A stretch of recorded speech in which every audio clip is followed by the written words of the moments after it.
ये सारी पृथ्वी का राज्य भी आपको प्राप्त हो जाए।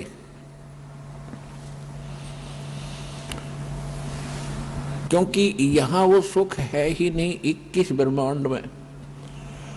जैसे नमक की बोरी में और बूरा का टेस्ट आ ही नहीं सकता। ये 21 ब्रह्मांड नमक की बोरी हैं, बूरा से मिलती जुलती हैं, सेम कलर है, सेम बोरी है, उनका आकार सेम है, लेकिन वो टेस्ट नहीं हो सकता जो बूरा में टेस्ट है। वो सतलोक के अंदर वो सुख है जिसकी खोज हम यहाँ कर रहे हैं, इस नमक के बोरे में। ये सपने में भी ना सोचना कि आप यहाँ सुखी हो सकते हो। इन व्यवस्थाओं को पाकर कोई निर्धन सोचता है धनवान हो जाऊं, घना सुखी हो जाऊंगा। धनवान स्वप्न में भी सुखी नहीं है। यहाँ पर आज किसी के पास मान लीजिए पूर्व संस्कार से कोई संपत्ति अच्छी है, अरबपति है, करोड़पति है, उसकी मृत्यु हो जाती है, फिर क्या है? वो गधापति है। फिर गधा बनकर घूम रहा होगा वहां कुर्डियों पर। तो ये आत्मज्ञान है। तीन लोक का राज जीव को जय कोई देवे, लाख बधाई क्या करे जो नहीं नाम से दे। तीन लोक का राज जीव को जय कोई दे, लाख बधाई क्या करे जो नहीं नाम से दे। कहने का भाव ये है, परमात्मा सूक्ष्म वेद में बताते हैं कि ठीक है, अपने संस्कार वश चाहे कोई गरीब है, अमीर है, ताकतवर है, बलवान है या निर्बल है, निर्धन है, परमात्मा की भक्ति सबको करनी होगी। और जिसके पास भक्ति नहीं है वो चाहे तीन लोक का भी पति बन जावे, स्वामी बन जावे, कहते हैं क्या बधाई दे रहे उसको, वो तो अंत में दुर्गति को प्राप्त होगा। और एक निर्धन कंगाल भक्ति कर रहा है और वो उस पूरी पृथ्वी और तीन लोक के स्वामी से भी ज्यादा महत्वपूर्ण है, ज्यादा वो कीमत का व्यक्ति है। परमात्मा कहते हैं राम रटत दारिद्र भलो, दारिद्र में निर्धन, नाम रटत निर्धन भलो, टूटी घर की छान, वो कंचन महल किस काम के, जहां भक्ति नहीं भगवान। परमात्मा समझाना चाहते हैं कि भक्ति करने वाला प्राणी भले ही कितना ही निर्धन हो और उसके घर की छान यानी छत भी टूटी हो झोपड़ी की, और जिसके सोने के महल हो भक्ति ठीक करता ना हो, तो उसके विषय में परमात्मा कहते हैं वो कंचन महल किस काम के, जहां भक्ति नहीं भगवान। परमात्मा कैसा है, कैसे मिलता है और वो कहाँ रहता है और कैसी लीला करता है, तो इतनी सी बात होती है सत्संग के अंदर। और इनका विस्तार बहुत ज्यादा बताना पड़ता है क्योंकि अज्ञान घना हो गया।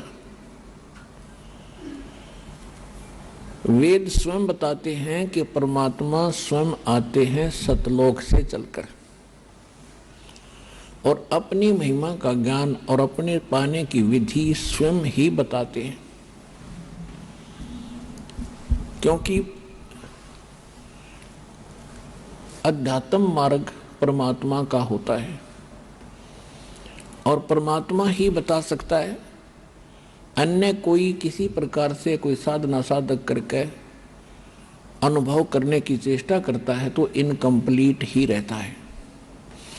क्योंकि यहाँ का भगवान जो है, जो यहाँ का स्वामी है, ये काल भगवान, ये नहीं चाहता कि यहाँ मेरे जाल में फंसे हुए प्राणियों को उस पूर्ण परमात्मा की जानकारी हो जाए और उसके पाने की विधि प्राप्त तो बिल्कुल नहीं होने देता,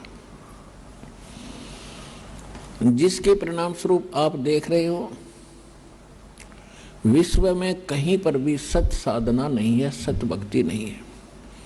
इस सतलोक आश्रम बरवाला जिला हिसार ने छोड़ के पूरे विश्व में अब प्रथम बार कोई व्यक्ति ये बात सुनता है तो वो उसके ये बात अच्छी सी नहीं लगती, उसके गले उतरे नहीं।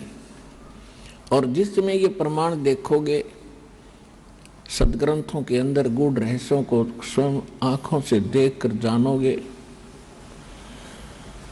फिर आप सहर्ष स्वीकार करोगे कि सचमुच इस विश्व में सत भक्ति किसी के पास नहीं है और सत साधना शास्त्र अनुकूल भक्ति के बिना जीव मुक्त नहीं हो सकता। अब जैसे किसी ने जंडी काटनी हो, एक पेड़ होता जंडी, और उसके काटने का तरीका क्या होता है, एक कुहाड़ा होता है, कुहाड़ी पन्नी लोहे से बनी हुई, और फिर आरी होती है लोहे के दांतों वाली। उसके स्थान पर यदि कोई काठ का हथौड़ा लेकर और उससे काटने का प्रयत्न करे तो कभी नहीं काट सकता।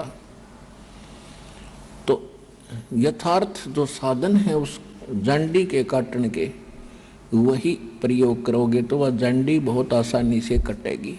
ठीक इसी प्रकार ये जन्म मरण का रोग रूपी जंडी हमारे जामगी, इसको काटने के लिए वो शास्त्र अनुकूल साधना का प्रयोग करना पड़ेगा, और जो इस दास के अतिरिक्त विश्व में किसी के पास नहीं है वर्तमान में।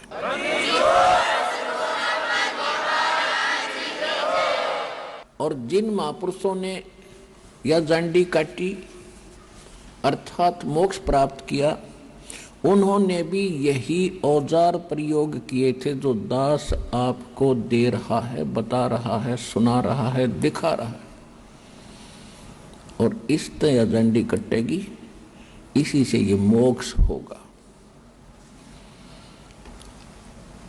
आज आपको बताएंगे कि परमात्मा कैसे मिले,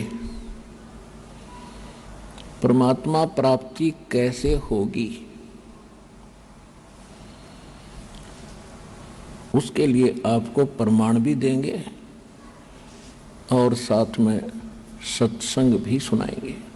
किस पुण्यात्मा को मोक्ष प्राप्त हुआ, उन्होंने कौन सी साधना की, और उनका हमारे सदग्रंथों में भी कहीं प्रमाण है कि नहीं। हमारे सदग्रंथों में प्रमाण मिल जावे वो होगी शास्त्र अनुकूल साधना, और उसी साधना को उन महापुरुषों ने किया हो जिनको मोक्ष प्राप्त हुआ, तो शंका का कति नाश हो जाता है। फिर बिल्कुल निसंशय होकर के ये जीव भक्ति कर सकता है। सबसे पहले हमने अपने सदग्रंथों में से चुनना होगा, जानना होगा कि वो सदग्रंथ कौन से हैं जिनको हम ऑथेंटिक मान सकते हैं, जिनको हम आधार मानकर भक्ति कर सकते हैं। वो प्रमाणित सदग्रंथ कौन कौन से हैं उनकी जानकारी पहले देते हैं।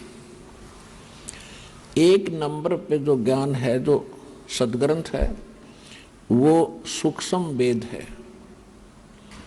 सूक्ष्म वेद जिसको तत्व ज्ञान भी कहते हैं। श्रीमद् भगवत गीता अध्याय नंबर 4 के श्लोक नंबर 32 में कहा कि अर्जुन, जो अभी मैंने इसी चौथे अध्याय के 25 से लेकर 30 मंत्र तक जो जानकारी आपको बताई है कि कोई तो देवताओं की पूजा करता है, कोई केवल स्वाध्याय करता है, और कोई हठ योग करता है, घोर तप तपता है, कोई घोर अहिंसावादी व्रत रखता है, जैसे मुंह पर पट्टी बांध कर नंगे पैरों घूमता है, और कोई केवल योग अभ्यास ही करता है, और सभी के सभी अपनी इस साधना को पाप नाशक जानते हैं। पाप नाशक यानी मोक्षदायक। पाप नष्ट होंगे तभी हम मुक्ति पा सकते हैं। कर्मों के बंधन से हम यहाँ जकड़े पड़े हैं। यदि उन साधकों को ये पता चल जावे कि ये शास्त्र अनुकूल साधना नहीं है तो वो त्याग देंगे। उनको पता नहीं है तभी तो अपनी अपनी साधनाओं को सब श्रेष्ठ मान कर रहे हैं। चाहे कोई मंगलवार का व्रत रख रहा है, चाहे कोई शुक्रवार का, चाहे कोई किसी देव को पूज रहा है या भैरव भूत बतालों को पूज रहे, सभी के सभी अपनी साधनाओं को वो सत्य मान रहे हैं। तो यहाँ गीता अध्याय नंबर 4 के श्लोक 32 में गीता ज्ञानदाता कहता है कि इन धार्मिक यज्ञों की, यज्ञ माने धार्मिक अनुष्ठानों की जानकारी विस्तार के साथ सच्चिदानंद घन ब्रह्म की वाणी में लिखी गई है। सच्चिदानंद घन ब्रह्म की वाणी में विस्तार के साथ कही गई है और वो परमात्मा द्वारा अपने मुख कमल से बोली जाती है। वो तत्व ज्ञान कहलाता है, उसको सूक्ष्म वेद कहते हैं। चौथे अध्याय के 34वें श्लोक में गीता ज्ञानदाता कहता है कि उस तत्व ज्ञान को मैं नहीं जानता, उसके लिए किसी तत्वदर्शी संत की खोज करो और उनको दंडवत प्रणाम करने से, कपट छोड़ के उनकी विनम्रता से प्रसन्न करने से और सेवा करने से वो तत्वदर्शी संत उस तत्व ज्ञान का उपदेश करेंगे। तो गीता ज्ञान दाता ने स्पष्ट कर दिया कि जो गीता में मैं ज्ञान आपको अध्यात्म ज्ञान बता रहा हूं ये कंप्लीट नहीं है,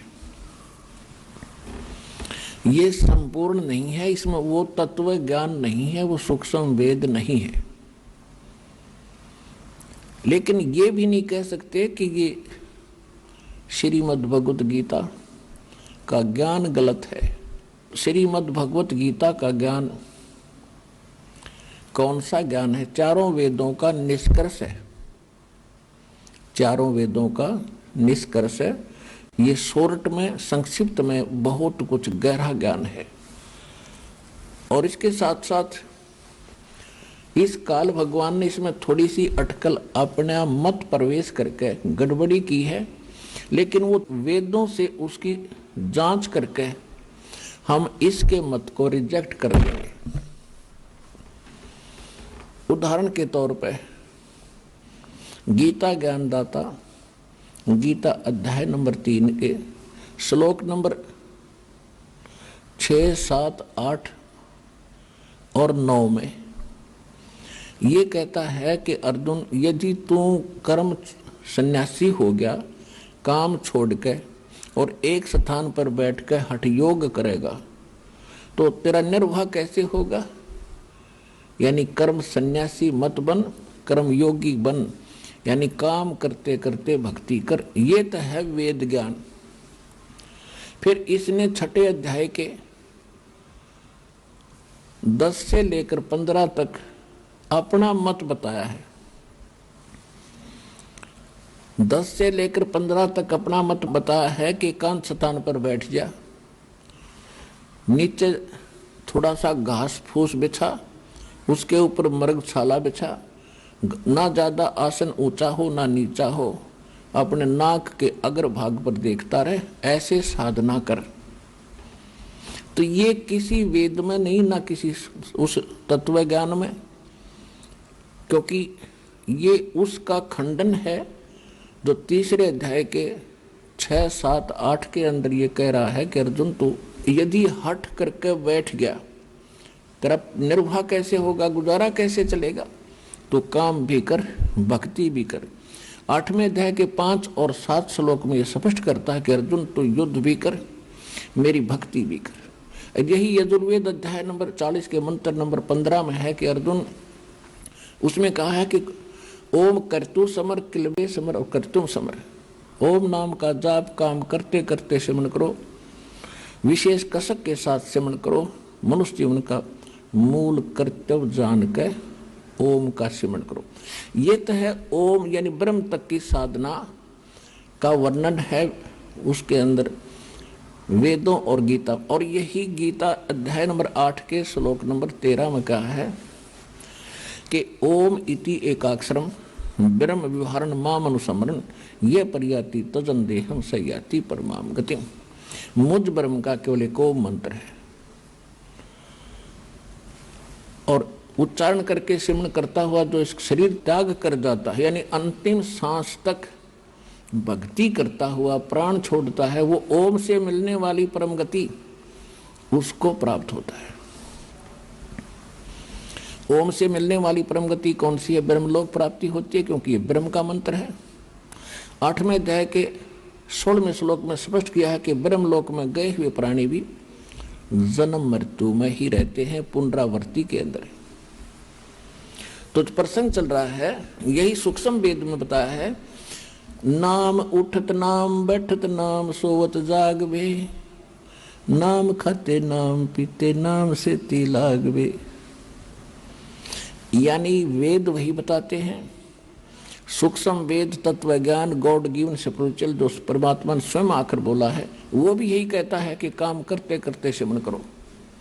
तो ये मत है, वेद में यही है, सूक्ष्म वेद में यही है, ये दुर्वेद में यही है। और जहाँ गीता वेदों का निष्कर्ष है, गीता जी में भी जहाँ वेद ज्ञान इसने दिया वो बिल्कुल सही है कि युद्ध भी कर मेरा सिमरण भी कर, ये बिल्कुल सही है। तीसरे अध्याय के 6 से लेकर 9 तक इसने सही कहा है कि एक स्थान पर बैठ कर तू हठ योग करता रहा, तेरा पेट गुजारा कैसे चलेगा। तो ये ज्ञान वेद गीता और सूक्ष्म वेद से मिलता है, ये बिल्कुल सही है। जो इसने 6ठे अध्याय के 10 से लेकर 15 तक अपना मत प्रोड्यूस किया है वो रिजेक्टेड है, वो नहीं मानने का। तो इस प्रकार हमने इन सदग्रंथों को चुनना है कि कौन से शास्त्र हमारे भक्ति में सहयोगी हैं और सत्य हैं, ऑथेंटिक हैं, जो गॉड गिवन हैं। चारों वेद इस काल भगवान को, ब्रह्म को, पूर्ण परमात्मा ने दिए थे। उन्होंने दिया तो कंप्लीट स्पिरिचुअल नॉलेज था, ये सूक्ष्म वेद भी साथ था। लेकिन इस बेईमान ने ऐसी गलती करी, जब इस परमात्मा ने वहां से अपने से इसके शरीर के अंदर वो पूरा कंप्लीट स्पिरिचुअल नॉलेज इसकी आत्मा में फैक्स कर दिया पूर्ण परमात्मा ने सतलोक से, और उसका निर्धारित समय बना दिया कि इसके बाद ये बाहर आवेगा। जैसे बच्चा गर्भ में होता है, उसके बाद उसका निर्धारित समय है कि 10वें महीने वो माँ के गर्भ से बाहर आएगा ही आएगा। तो वो इसके बस का भी नहीं था। तब तक यह सृष्टि चालू हो ली थी, ब्रह्मा विष्णु महेश के जन्म हो चुके थे, दोनों तीनों के। उस समय इसके श्वासों के द्वारा, ज्योत निरंजन के श्वासों के द्वारा वो कंप्लीट स्पिरिचुअल नॉलेज बाहर आया। इसने फटाफट उठाकर देखा और पढ़ा।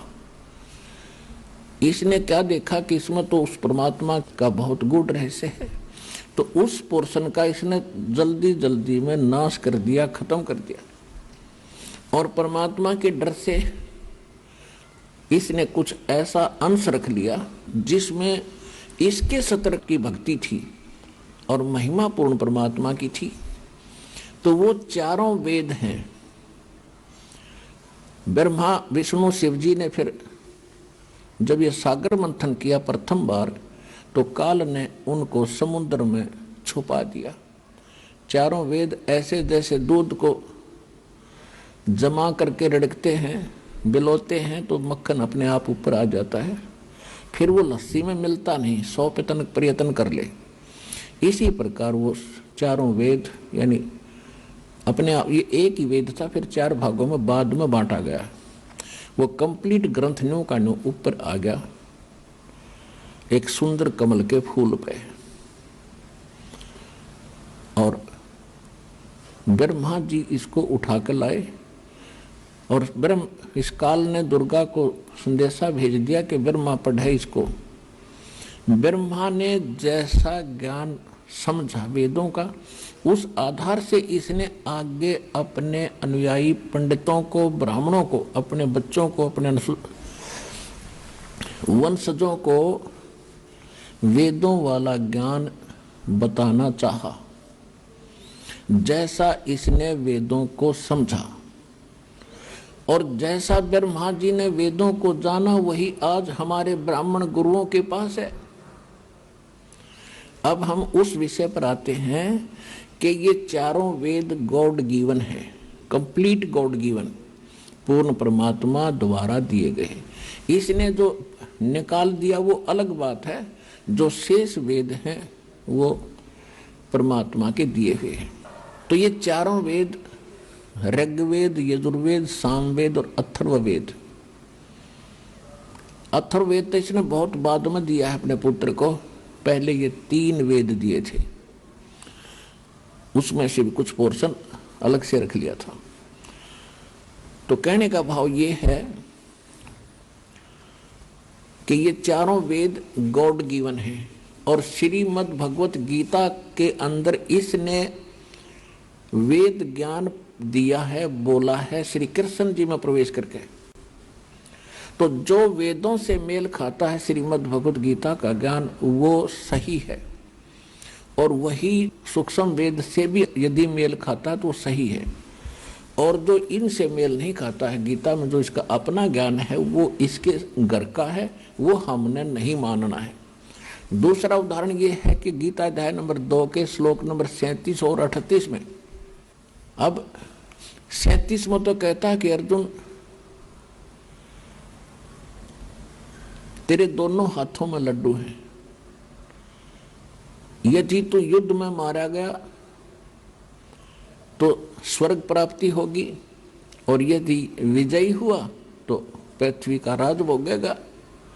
और फिर क्या कहता है कि युद्ध कर अर्जुन, किसी लाभ हानि को छोड़ भूल के, और निष्काम भाव से युद्ध करे। कोई बात हुई? पहले तो ये कह रहा है कि तेरे दोनों हाथों में लड्डू, मर गया तो स्वर्ग में जाओगा, जीत गया तो राज भोगेगा। अब लालच तो आप बता रहे हैं, और फिर नुकर सब लालच छोड़ कर युद्ध कर। ये इसका डुप्लीकेट ज्ञान है, इस काल का दिया हुआ युद्ध कराने के लिए बकवाद है यार। देखिएगा, अब देखिएगा श्रीमद् भगवत गीता, ये है श्रीमद् भगवत गीता, गीता प्रेस गोरखपुर से प्रकाशित है।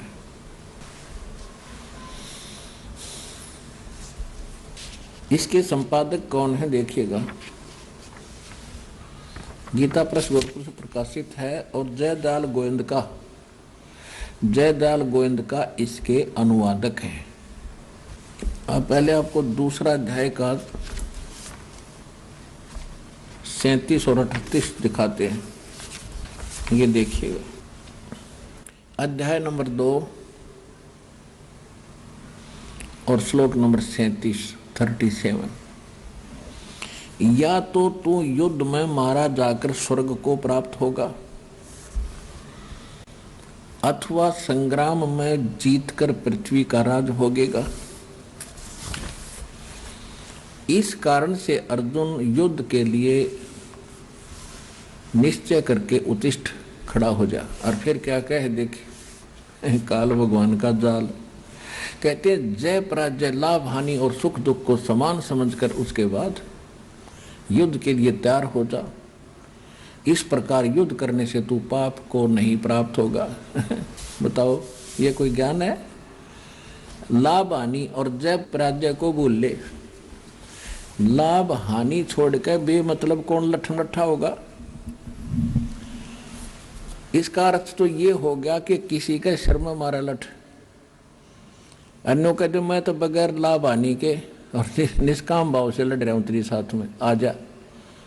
कोई तो कोया ये, और ऊपर कह रहा है कि युद्ध में मारा गया तो स्वर्ग जाएगा और जीत गया तो पृथ्वी का राज भोगेगा, इसलिए लठ ठा। तो ये है इसकी बकवाद युद्ध कराने के लिए, ये हमने स्वीकार नहीं करनी, जो श्रीमद् भगवत गीता में। अब आपको दिखाते हैं अध्याय नंबर 3 का श्लोक नंबर 6, 7, 8। ये देखिएगा, अध्याय नंबर 3 है, ये तृतीय अध्याय।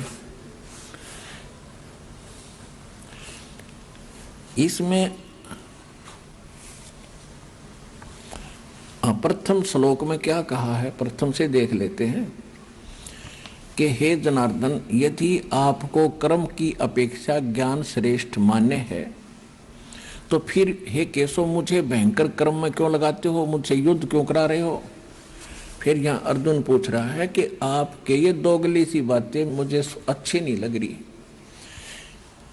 मिले हुए से वचनों से, यानी दोगले, कहीं जो है विरोधाभास आपके वचनों में आभास हो रहा है, तो ये मिले जुले से वचनों से मेरी बुद्धि को मानो मोहित कर रहे हैं। इसलिए उस एक बात को निश्चय करके कहिए जिससे मैं कल्याण को प्राप्त हो जाऊं। अब तीसरे में क्या कहा है, हे निष्पाप, ये भगवान बोला है, ये इतने को भगवान श्री कृष्ण महाराज बोले, इतनी अकल थी, युग काल बोल रहा है इसमें। हे निष्पाप, इस लोक में दो प्रकार की निष्ठा मेरे द्वारा पहले कही गई है, और उनमें सांख्य योगियों की निष्ठा तो ज्ञान योग से और योगियों की निष्ठा कर्म योग से होती है। फिर क्या कहता है, मनुष्य ने तो कर्मों का आरंभ किए बिना निष्कर्मता को, यानी ये तो अपनी सोच है, प्राप्त होता, और न कर्मों के केवल त्याग मात्र से सिद्धि यानी सांख्य निष्ठा को प्राप्त होता है। आगे फिर कहता, निसंदेह कोई भी मनुष्य किसी भी काल में क्षण मात्र भी बिना कर्म किए नहीं रहता, क्योंकि सारा मनुष्य समुदाय प्रकृति जनित गुणों द्वारा परवश हुआ कर्म करने के लिए बाध्य किया जाता है।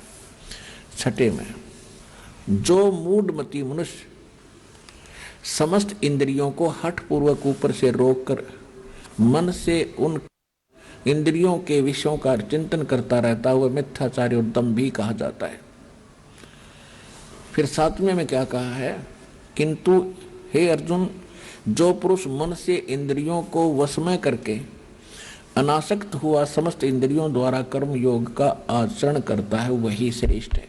यानी तो हट करके बैठ गया तो बाहर से तो दिखाई देगा भक्ति कर रहा है, समाधि लगाने की चेष्टा कर रहा है, लेकिन ये मन किसी समय भी कोई ना कोई सोचे बिना ये रहता नहीं। अब इसके लिए कहा कि तू काम भी कर, भक्ति भी कर, इस कर्म इंद्रियों को लगाए रख, काम भी कर और भक्ति भी कर।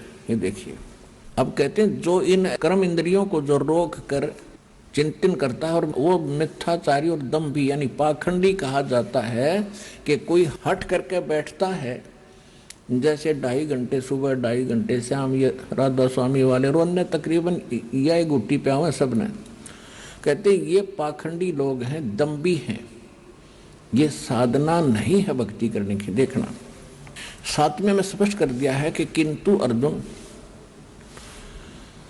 जो पुरुष मन से इंद्रियों को वश में करके और अनासक्त हुआ समस्त इंद्रियों द्वारा कर्म योग का आचरण करता है, वही श्रेष्ठ है। यानी कर्म योग माने काम भी करता है और भक्ति भी करता है, वो श्रेष्ठ है। आगे देखो, अब तीसरे अध्याय के 8वें श्लोक में क्या कहा है। 8वें श्लोक में, तू शास्त्र विहित कर्तव्य कर्म कर। शास्त्र विहित माने शास्त्रों में वर्णित वो साधना कर्तव्य कर्म कर जो कर्ण योग्य हैं क्रियाएं, क्योंकि कर्म ना करने की अपेक्षा है, यानी एक स्थान पर बैठ के हठ योग करने की अपेक्षा कर्म करना श्रेष्ठ है, तथा कर्म न करने से तेरा शरीर निर्वाह गुजारा भी तो नहीं सिद्ध होगा। हो गया सिद्ध। इस 8वें श्लोक में बिल्कुल स्पष्ट कर दिया है कि काम भी कर, यदि हठ और शास्त्र अनुकूल साधना कर, और यदि काम छोड़ कर हठ योग करके बैठ गया, तेरा पेट कैसे भरेगा। ये है वेद ज्ञान। और देखो 9वें में क्या कहा है, इसमें कहा कि ज्ञान यज्ञ के निमित्त किए जाने वाले कर्मों से अतिरिक्त, यानी यज्ञ माने धार्मिक अनुष्ठान भक्ति कर्म के अतिरिक्त किए जाने वाले कर्म अतिरिक्त दूसरे कर्मों में लगा हुआ ही यह मनुष्य समुदाय कर्मों से बंधता है। इसलिए अर्जुन आसक्ति से रहित होकर उस ज्ञान के निमित्त, तदार्थ मान उस ज्ञान के नहीं, उस परमात्मा पाने के निमित्त कर्तव्य कर्म कर। अब ये तो है वेद ज्ञान, क्योंकि सूक्ष्म वेद और यजुर्वेद ये दोनों प्रमाणित करते हैं कि नाम उठत नाम बैठत नाम सोवत जागवे, नाम खाते नाम पीते नाम से ती लागवे। सूक्ष्म वेद। यजुर्वेद कहता है 40वें अध्याय का 15वां मंत्र, ये देखिएगा। यजुर्वेद, ये देखिएगा यजुर्वेद, ये कहाँ से प्रकाशित है? प्रकाशक है सार्वदेशिक आर्य प्रतिनिधि सभा 2/5 महर्षि दानंद भवन रामलीला मैदान नई दिल्ली से। और यजुर्वेद आर्य भाषा भाषा महर्षि द्वान सरस्वती द्वारा इसका अनुवाद किया गया है और ये यहाँ से मुद्रित है। अब हम इसके 40वें अध्याय में चलते हैं। ये 40वां इसका अंतिम अध्याय है और ये लास्ट के ही मंत्र चल रहे हैं इसके अंदर। देखिएगा, ये है यजुर्वेद और 4400 यानी 40वां अध्याय 4400 और इसका मंत्र नंबर 15। हम संस्कृत भी पढ़ लेंगे जोड़ दाड़ का, हिंदी तो आवे अपन, यह देवनागरी लिपि है। वायुर अनिलम अमृतम अथिदम अथेदम भस्मांतम शरीरम, ओम कर्तो समर किलबे समर और कर्तुम समर है 15वां श्लोक। इसका क्या अर्थ है? वायु अनिलम अमृतम अथ इदम भस्मांतम शरीरम, भस्मांतम शरीरम। इसका अर्थ है कि जब तक तेरा शरीर का नाश हो तब तक, अनल माने होती है वायु, इस वायु यानी श्वास के द्वारा सेवन करना होता ओम का। तो इसमें क्या बताया कि ओम कर्तु समर किलबे समर, नीचे देखिएगा, ओम कर्तो समर किलबे समर और कर्तुम समर। अब देख इस अज्ञानी दानंद का अनुवाद दिखाऊंगा, क्योंकि इनको कोई ज्ञान नहीं था, ये सिर्फ संस्कृत भाषा अवश्य जानते थे, तत्व ज्ञान इनके पास था नहीं, जिस कारण से इन्होंने जहां इनकी बुद्धि ने काम नहीं किया उड़ंगा कर दिया। अब इसका सीधा अर्थ है कि ओम कर्तु समर, ओम का जाप काम करते करते सिमरण कर। अब इसके अनुवाद से आपको और आसानी से सिद्ध होगा कि यो भी कोशिश कर रहा है, अर्थ तो ठीक करने की चेष्टा कर रहा है, लेकिन विचलित होने के कारण ये निष्कर्ष नहीं दे पा रहा। देखिएगा, ये इनका अनुवाद है दानंद जी का। कर्तो माने कर्म करने वाले जीव तू शरीर छूटते समय, ये ओम लिखा है, ये ओम लिखा है। इसने जैसे ये कर्तु है, कर्तु का अर्थ कर दिया कर्म करने वाले जीव, बिल्कुल ठीक है। और ओम का भी यहाँ अर्थ लिखना था, ओम ही लिखना था।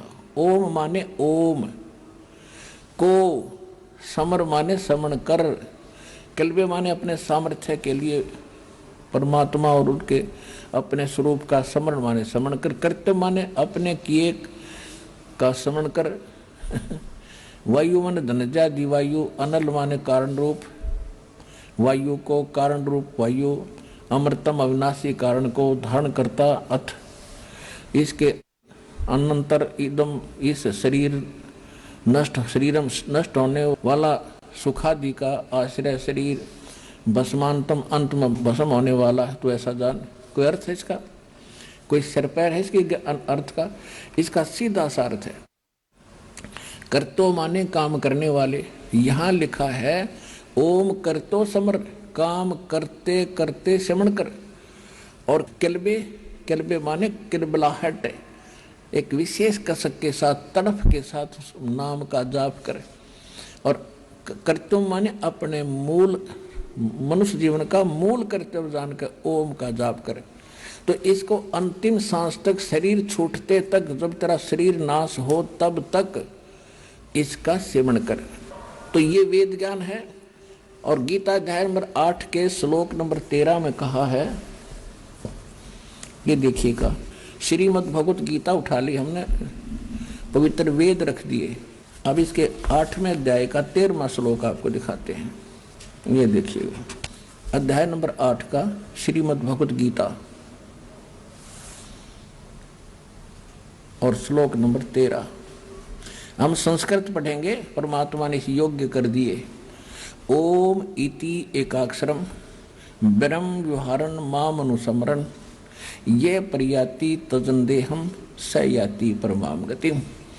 इनका अनुवाद यहाँ से शुरू होता है। इन्होंने दोनों का इकट्ठा कर दिया, 12 और 13 का, ये बल्कि अलग अलग होना चाहिए था। यहाँ से शुरू होता, जो पुरुष ओम माने ओम, ओम माने ओम,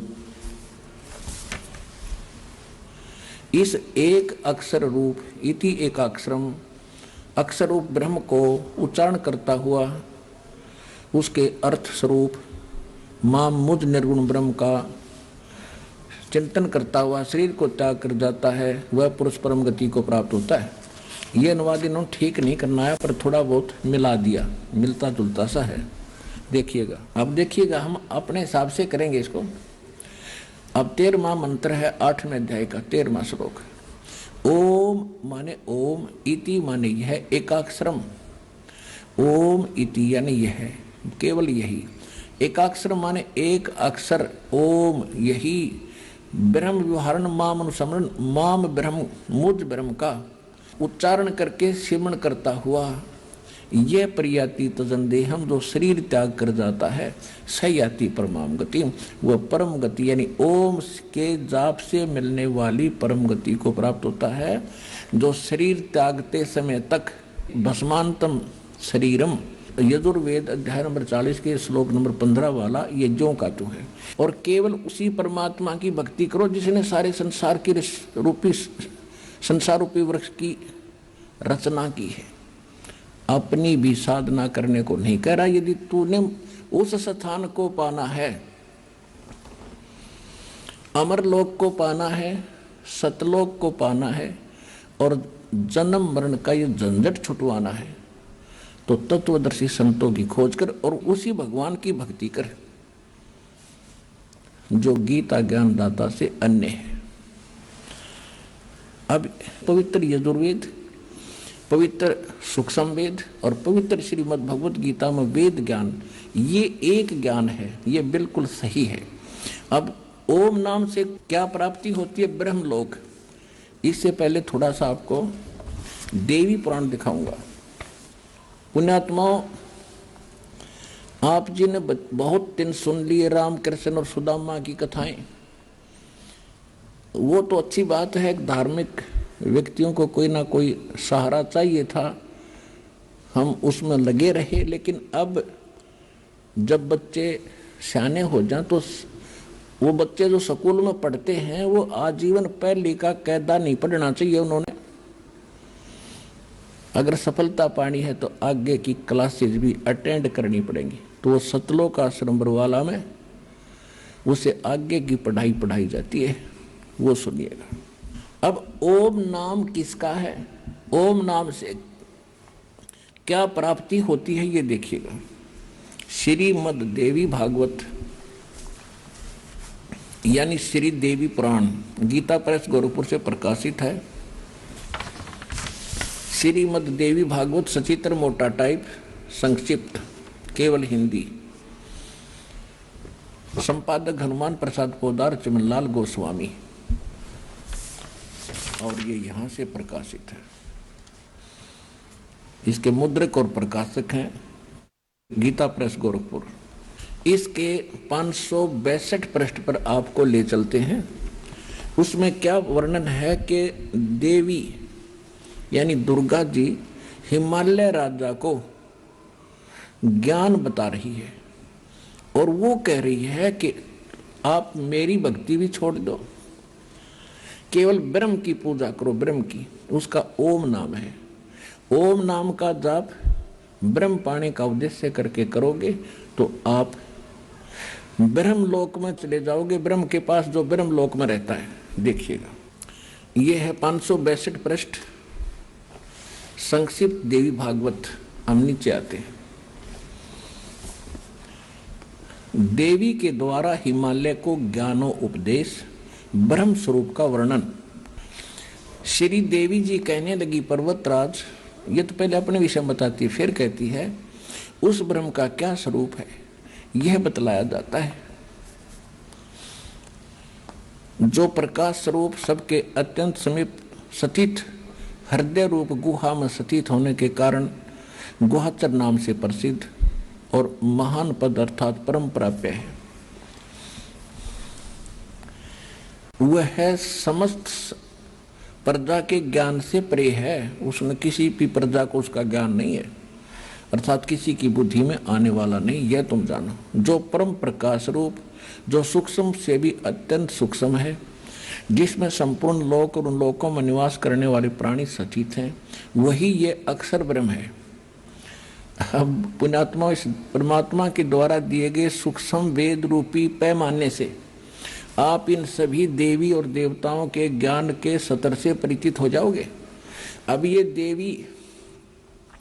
देवी जी ब्रह्म को कहीं अक्षर ब्रह्म कह रही है, कहीं परम अक्षर कह रही है।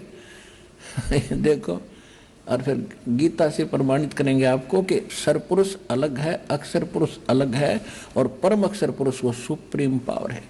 यहाँ देखिए, वही अक्षर ब्रह्म है। देवी जी कह रही है, ब्रह्म को कह रही है, ब्रह्म ही अक्षर ब्रह्म है। वही सबके प्राण है, वही सबकी वाणी है, और वही सबके मन है। वह यह परम सत्य और अमृत अविनाशी तत्व है सौम्य। उस वेदने योग्य लक्ष्य को तुम वेधन करो, मन लगाकर उसमें तन में हो जाओ। अब हम ज्यादा न करें, यहाँ के क्या करिए, अक्षर रूप ब्रह्म को लक्ष्य बनाकर वेदन करो। प्रणव यानी ओम तो धनुष है, जीवात्मा बाण है, ब्रह्म, और ब्रह्म को उसका लक्ष्य कहा जाता है। यानी जीवात्मा ओम का जाप करे, ब्रह्म पाने का उद्देश्य रखे। अब यहाँ कहती है उस एकमात्र परमात्मा को यानी ब्रह्म को जाने, दूसरी सब बातों को छोड़ दे। अपनी पूजा को भी कह रही है, मेरी भी पूजा छोड़ दे तू। यही अमृत रूप परमात्मा के पास पहुंचाने वाला पुल है। संसार समुद्र से पार होकर अमृत स्वरूप परमात्मा को प्राप्त कराने का यह सुलभ साधन है। इस आत्मा का, परमात्मा का ओम के जप के साथ ध्यान करो। इससे अज्ञान अंधकार से सर्वथा परे और संसार समुद्र से उस पार जो ब्रह्म है उसको पा जाओगे, तुम्हारा कल्याण। ओम का जाप कर ब्रह्म प्राप्ति हो जाएगी। और वो कहाँ रहता है ब्रह्म? वह है, 563 पर पढ़ रहे हैं, वह यह सबका आत्मा ब्रह्म, ब्रह्मलोक रूप दिव्य आकाश में स्थित है, ब्रह्मलोक में रहता है। ठीक। अब श्रीमद देवी भागवत में देवी जी ने स्वयं बता दिया, ओम का जाप कर, ये ब्रह्म का मंत्र है, इसके जाप से ब्रह्म प्राप्ति हो जाएगी, वो ब्रह्म लोक में चला जाएगा, वो वहां रहता है। अब गीता अध्याय नंबर 8 के श्लोक नंबर 16 में कहा है कि ब्रह्म लोक में गए हुए प्राणी भी जन्म मृत्यु के अंदर है। देखिएगा, ये है श्रीमद् भगवत गीता। हमने अब उठा ली, श्री देवी पुराण रख दी। ये 8वां अध्याय, ये 8वां अध्याय, और इसका हमने 13 पढ़ लिया। देखिए 16 में, 8वें अध्याय का 16वां श्लोक क्या देता, प्रमाण देता है कि हे अर्जुन, ब्रह्मलोक पर्यंत सब लोग पुनरावर्ती में हैं। ये पुनरावर्ती को स्टार लगा के या नीचे विश्लेषण किया है, अर्थात जिनको प्राप्त होकर पीछे संसार में आना पड़े ऐसे। इसलिए पुनरावर्ती उसको कहते हैं जो उसको प्राप्त होकर भी जन्म मृत्यु में सदा रहे, आना पड़े वापस। वहां गए हुए प्राणी भी वापस आते हैं ब्रह्मलोक में।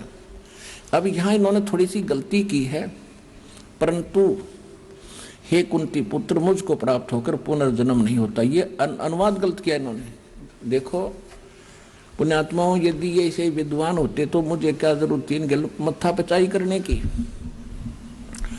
अगर हम इनके इस अनुवाद को श्रेष्ठ माने कि गीता ज्ञानदाता ब्रह्म ये कह रहा है कि मुझे प्राप्त होकर फिर किसी का जन्म मृत्यु नहीं होगा, तो गीता अध्याय नंबर 2 श्लोक नंबर 12, गीता अध्याय नंबर 4 के श्लोक 5 और 9, गीता अध्याय नंबर 10 के श्लोक नंबर 2, 3 गलत हो जाते, जिनमें यह कहता है कि अर्जुन तेरे और मेरे बहुत जन्म हो चुके, तू नहीं जानता मैं जानता हूं। तो एक खाकनवाद इनका। इसका अर्थ यहां पर यह बनता है कि जो ये नहीं जानते, अर्जुन विद्यते माने विद धातु से बना है विद्यते, जो ये नहीं जानते, विद्यते माने नहीं जानते कि ब्रह्मलोक में गए हुए भी पुनरावर्ती में हैं, तो वो लोग मुझे प्राप्त होकर भी पुनर्जन्म को प्राप्त होते हैं। इसका सीधा अर्थ ये बनता है। इन्होंने गलत किया है। देखिएगा अध्याय नंबर 2 के और श्लोक नंबर 12 को आपको दिखाते हैं। आइए अब हम उन श्रद्धालुओं के अनुभव जानते हैं जो जगत गुरु तत्वदर्शी संत रामपाल जी महाराज जी से दीक्षा प्राप्त कर चुके हैं तथा उनके द्वारा बताए गए भक्ति मार्ग पर चल रहे हैं। नमस्कार सर। नमस्कार सर। सर क्या नाम है आपका? लाल सिंह सर। लाल सिंह जी, आप कहाँ से आए हैं? गांव बिहाली, तहसील अटेली, महेंद्रगढ़ डिस्ट्रिक्ट से सर, हरियाणा। सर संत रामपाल जी महाराज से कब जुड़े आप? 13 फरवरी 2006 को सर। सर क्या काम करते हैं आप? सर मैं रिटायरमेंट हूँ, पैरामिलिट्री में सर्विस करता था सर। सर संत रामपाल जी महाराज से जुड़ने से पहले क्या आप कोई भक्ति साधना भी करते थे? सर भक्ति साधना तो करते थे। देवी देवताओं की एक छोटी सी सत्संग पार्टी थी गांव के अंदर, उसी में भजन कीर्तन ऐसे किया करते थे सर। तो फिर आप संत रामपाल जी महाराज की शरण में कैसे आए? सर हम सर्विस के दौरान में नागालैंड में थे। उस समय में सर बीमार हो गए थे, दिमाग की मलेरिया हो गया था। उस समय से हमारी स्थिति बहुत नाजुक हो गई। उसके बाद में टाइफाइड हो गया, उसके बाद में जॉन्डिस हो गया, उसके बाद में शरीर की हालत ख़राब होगी, बिल्कुल चल नहीं सकता था। और मैंने कोर्स भी छोड़ दिया, उसमें कोई प्रमोशन भी नहीं ले पाया। और साहब ऐसा हालत हो गया था, बिल्कुल नाजुक स्थिति हो गई थी। उसके बाद में हर तीसरे महीने मेरे को बीमारी घेर लेती थी, तो मेरे को पान पड़ने नहीं दी। ऐसा हुआ था, शरीर में हाथ पैरों में सूजन आ गया था। और ट्रीटमेंट करवाने के लिए जहाँ बोले ट्रीटमेंट किया, बेस गुवाहाटी, असम, इधर सर उत्तर प्रदेश रामपुर, इधर सब अपने गांव में जितने डॉक्टर थे, नारनौल इधर छुट्टी आता था, इधर में भी, इधर में कोकराझार आसाम, और सर ट्रीटमेंट करवा तो कहीं कुछ भी फर्क नहीं पड़ता था सर। तो हालत बहुत ख़राब हो गई थी। मेरी सर्विस सर 23 साल कुछ महीना हो चुकी थी। मैं सर रिटायरमेंट के लिए वो पेंशन के लिए दे दिया, तो मैं परिस्थिति के कारण मैं घर पर आ गया। घर पर आने के बाद में और हालत ख़राब होगी तो पूछने लगे तांत्रिकों के पास में, लोग घर वाले लेके जाने लगे। तो हालत ऐसी हो गई थी, 3 लाख रुपया तो कर्जा ही हो गया था सर। तो हालत बहुत नाजुक हो गई थी। तो कोई तो रिश्तेदार मिलने के लिए आने लग गए थे, 2-4 दिन का है, कोई जाने 10 दिन का है, कब चला जाए कोई ठिकाना नहीं है। सर आपके बताए अनुसार आपकी परिस्थितियाँ बहुत ज़्यादा खराब थी, तो फिर इन सब परेशानियों के बीच आप संत रामपाल जी महाराज की शरण में कैसे आए? संत रामपाल जी महाराज के एक शिष्य मिले, मदन दास, तो उन्होंने मेरे को भक्ति सौदागर का संदेश एक बुक दिया, उसको पढ़ा। फिर उन्होंने बोला कि आप वहाँ चलो। हम गए करौथा आश्रम, तो वहाँ पर साहब गए, तो वहाँ पर जाकर सतगुरु जी ने हमने सारा अपना विवरण, सारा हाल बताया। उसके दौरान सतगुरु जी ने हमको नाम दीक्षा दी। नाम दीक्षा देने के बाद में स्थिति धीरे धीरे सुधरती आगे, बहुत जल्दी स्थिति शरीर की सुधर गई सतगुरु रामपाल जी महाराज की कृपा से। उसके बाद में काम चलता रहा, कुछ कर्जा भी हल्का होता रहा सतगुरु रामपाल जी महाराज की कृपा से। एक बच्चा सर्विस में लग गया। उसके बाद में फिर दूसरे लड़के ने फिर इंटरव्यू दिया दिल्ली पुलिस का, वो दिल्ली पुलिस में सिलेक्शन उसका हो गया, बंदी छोड़ सतगुरु रामपाल जी की कृपा से। अच्छा जी, उसके बाद में स्थिति बहुत बढ़िया हो गई। अभी 2 प्लाट भी गुड़गांव में ले लिए, मतलब बहुत अच्छा काम चल गया। और साहब ये परिवार में किसी प्रकार का कोई दुख तकलीफ नहीं है, बिल्कुल अच्छे अमन चैन से रह रहे हैं। सारा कर्जा उतर गया और सारा सब कुछ हो गया मालिक की संत रामपाल जी महाराज की कृपा से। सर संत रामपाल जी महाराज की कृपा से आपको बहुत अधिक लाभ हुए, तो जो दर्शक आज आपको देख रहे हैं आप उन्हें क्या कहना चाहेंगे? सर हम तो ये कहना चाहेंगे जो भी जिसको दुख तकलीफ है किसी भी प्रकार की, किसी भी आर्थिक व्यवस्था कैसी भी, तो सत्संग सुनिए, बुक पढ़िए, सतगुरु जियों की मंगवाइए और उसके बाद में अपना जीवन कल्याण करिए। सर संत रामपाल जी महाराज से नाम दीक्षा कैसे ले सकते हैं? सतगुरु रामपाल जी महाराज से दीक्षा बहुत चैनलों पर सत्संग आते हैं सतगुरु जी के, और बहुत बुक भी लिखी हुई है सतगुरु जी की। बुक पढ़ें, सत्संग देखें। सत्संग में नीचे पट्टी चलती है, उसमें नंबर लिखे हुए होते हैं, उस पर कांटेक्ट करके नंबरों से नज़दीक नामदान केंद्र पे जाकर के नामदान ले सकते हैं और अपना कल्याण करवा सकते हैं। धन्यवाद सर। सत साहिब जी।